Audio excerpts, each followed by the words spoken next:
Salut à toi et bienvenue dans le nouvel épisode du projet Enigma. Aujourd'hui, on va se plonger dans l'un des cas qui a retourné l'Amérique, les Lumières de Phoenix. Le 13 mars 1997, des milliers de personnes à travers l'Arizona ont levé les yeux vers le ciel et ont vu quelque chose d'incroyable. Des lumières étranges formant un immense V dans le ciel, silencieuses et imposantes. Était-ce un vaisseau extraterrestre, une technologie militaire secrète ou simplement une illusion d'optique?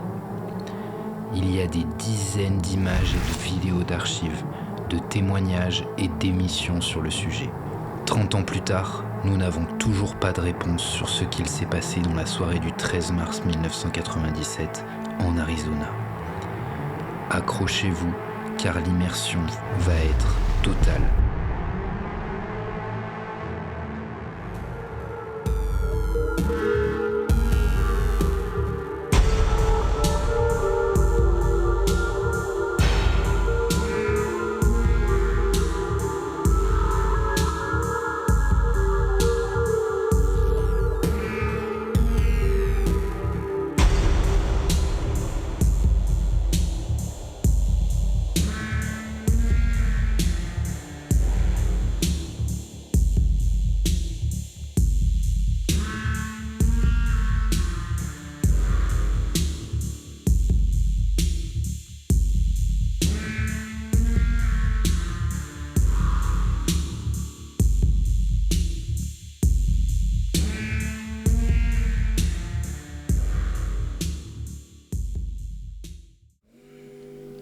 Pour bien comprendre les Lumières de Phoenix, remontons un peu dans le temps.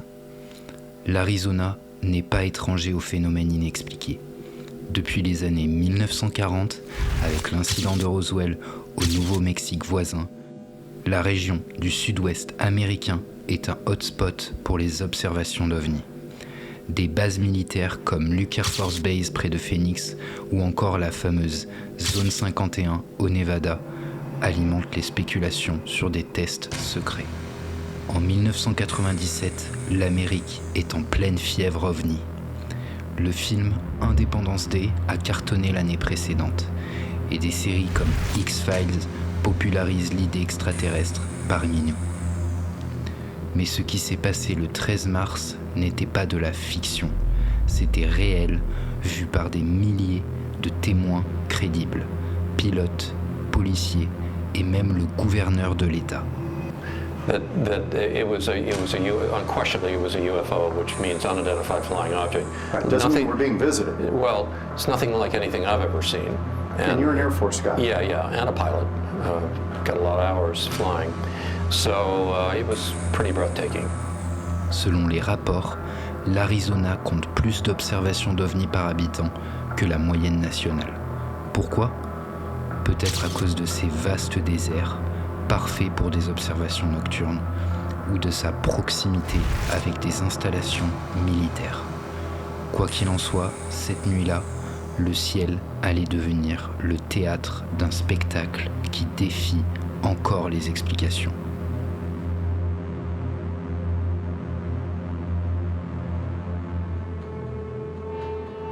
Plongeons maintenant au cœur de l'événement. Tout commence vers 19h, le jeudi 13 mars 1997.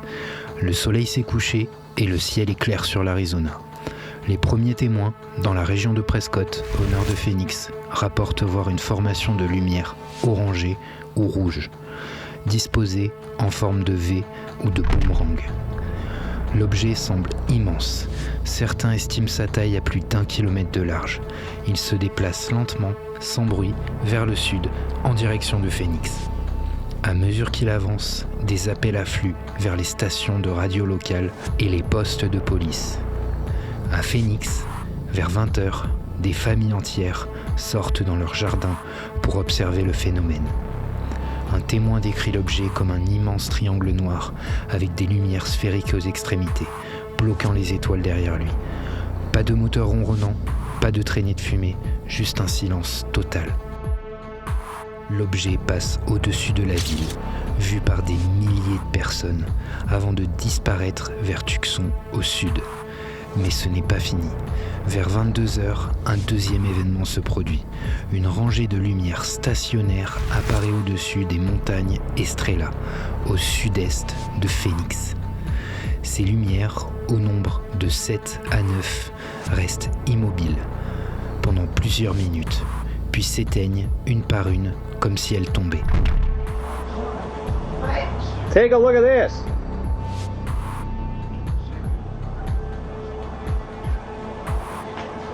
Oh my God! Ah! I hit pay dirt. Finally. Those lights have appeared. Well, that is a totally different configuration than we've ever seen before. Yep.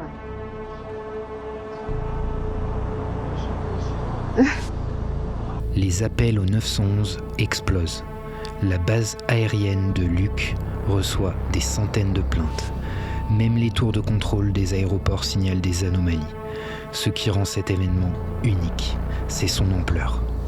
Il s'étend sur plus de 480 km de la frontière du Nevada jusqu'au Mexique et dure plusieurs heures.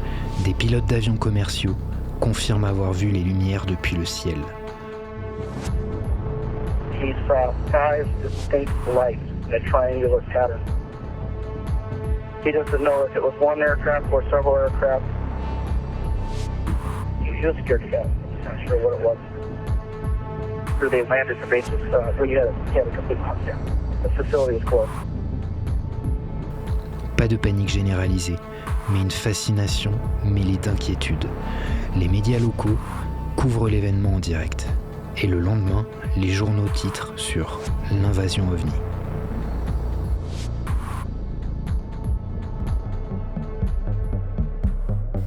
Ce qui rend les lumières de Phoenix si convaincantes, ce sont les témoignages. Des milliers de personnes, de tout âge et de profession, ont rapporté la même chose. Écoutons-en quelques-uns. D'abord, Lynn Kitty, un médecin de Phoenix qui a filmé les lumières depuis son balcon. Elle décrit, c'était comme un vaisseau massif avec des lumières pulsantes. Ça n'avait rien à voir avec des avions. People were seeing these lights that either seemed to be attached to something or had a force field in between, because when they looked up, they blocked out the stars in between the light. I got it on 35 millimeter film. This is in the negative. It cannot be denied or to date, 22 years later, be explained. We're talking totally silent. At rooftop level, people watched these phenomena just glide right over their heads. Aussi incroyable que cela puisse paraître, l'acteur Kurt Russell a aussi été témoin de l'événement. Il était en vol au-dessus de Phoenix à ce moment-là. Il raconte ce qu'il s'est passé sur un plateau télé. We're flying in. I was flying him to go see his girlfriend, and we're on approach, and I saw 6 lights over the airport in absolute uniform in a V shape, and Oliver said to me, I was just looking at him when I was coming in. We're maybe a half a mile out, and Oliver said, "Pa, what are those lights?" And I then it kind of like came out of my reverie, and I said, "I don't know what they are." He said, "Are we okay here?" And I said, "Yeah, I'm gonna call him," and I reported it.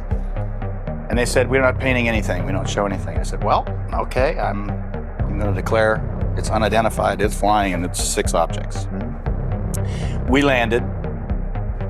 I taxied, dropped him off, took off, went back to LA.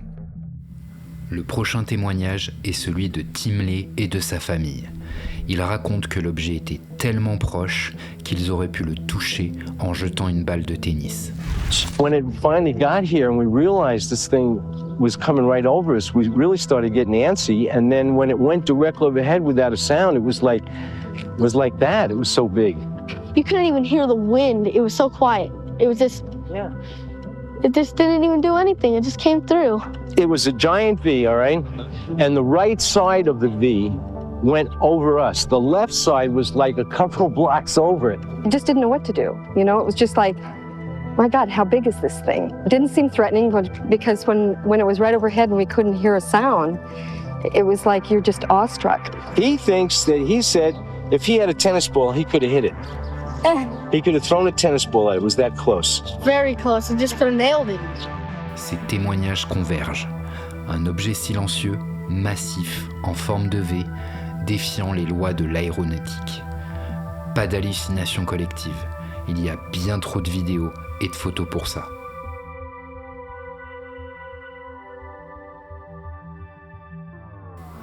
Les lumières de Phénix restent l'un des plus grands mystères OVNI, avec plus de 700 rapports officiels, plus de 20 000 témoins oculaires. 29 ans plus tard, en 2026, on en parle encore. Était-ce un cover-up gouvernemental, une preuve d'intelligence extraterrestre ou une simple méprise? Des enquêtes indépendantes, comme celle du MUFON, concluent à un objet non identifié. Un documentaire de 2005, The Phoenix Lights, compile des preuves et interroge des experts. Même la NASA a été contactée, sans réponse claire. Ce qui est sûr, c'est que cet événement a ouvert les yeux de millions de personnes sur l'inconnu. En tout cas, je vous remercie d'avoir pris le temps de regarder cette vidéo. Comme d'habitude, n'hésitez pas à liker et à partager la vidéo. Et je vous dis à bientôt pour un prochain épisode du projet Enigma.